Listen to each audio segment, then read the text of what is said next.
Hello friends, welcome to my channel. Class 10 chapter 1 real numbers के part 2 के बारे में आज हम स्टडी करेंगे। तो चलिए हम शुरू करते हैं। आज का हमारा पहला टॉपिक जो है वो है अपवर्तक या फिर गुणनखंड या फिर फैक्टर। तो इन तीनों के नाम से हम जानते हैं। चलिए हम जानते हैं कि इसकी कुछ बेसिक प्रॉपर्टीज़ क्या होती हैं जिनको हमें जानना बहुत ज़रूरी है। वह संख्या जो किसी दी गई संख्या का सटीक भाजक होती है उस संख्या का गुणनखंड कहलाती है। ऐसी कोई भी संख्या जो उस संख्या को पूरा डिवाइड कर देती है उस संख्या को हम गुणनखंड कहते हैं, यानी अपवर्तक कहते हैं।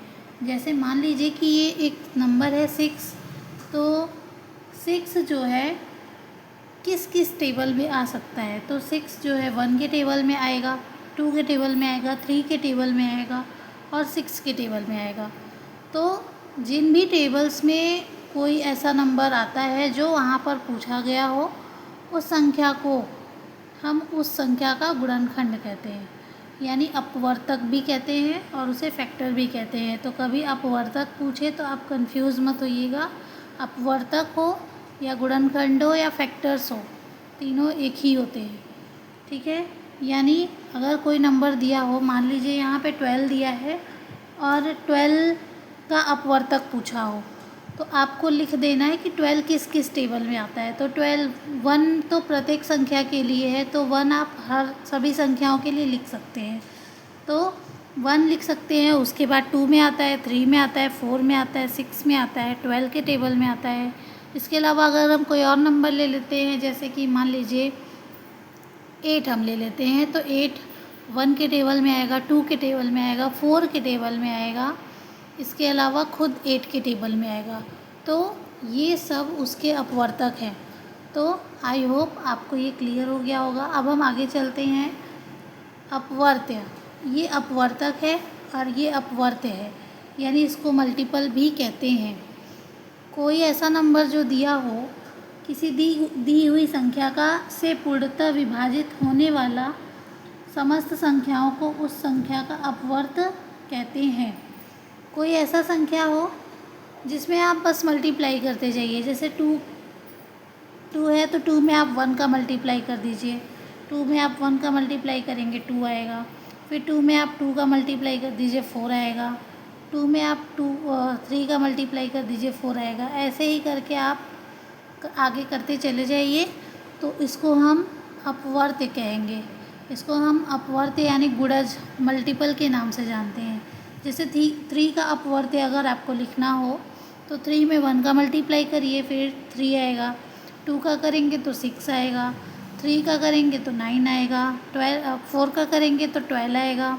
तो ऐसे करके हम अपवर्त्य लिख सकते हैं। तो आई होप आपको ये क्लियर हो गया होगा। तो कुछ इसके इम्पॉर्टेंट पॉइंट है जिसको आपको जानना ज़रूरी है। देखिए, इसको गुणनखंड जो होते हैं वो छोटे होते हैं। गुणनखंड कोई नंबर दिया होगा तो उसमें अगर आप जब निकालेंगे उसका फैक्टर तो वो छोटे नंबर्स होंगे, उससे तो छोटे ही होंगे। जैसे यहाँ पे अभी हमने बताया है कि यहाँ पे 6 के जो फैक्टर हैं 1 2 3 और 6 है, तो ये 6 से तो छोटे ही हैं। तो यही यहाँ पे नोट में ये मतलब आपको इंस्ट्रक्शन दे रहा है कि यहाँ पे आपको ये जानना ज़रूरी है कि अपवर्तक जो होते हैं वो, गुणनखंड जो होते हैं वो छोटे होते हैं, जबकि अपवर्त्य बड़े होते हैं।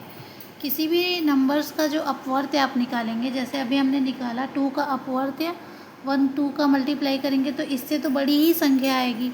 तो इससे जब बड़ी संख्या आएगी तो वो उसका अपवर्त्य कहलाएगा। क्लियर हो गया होगा।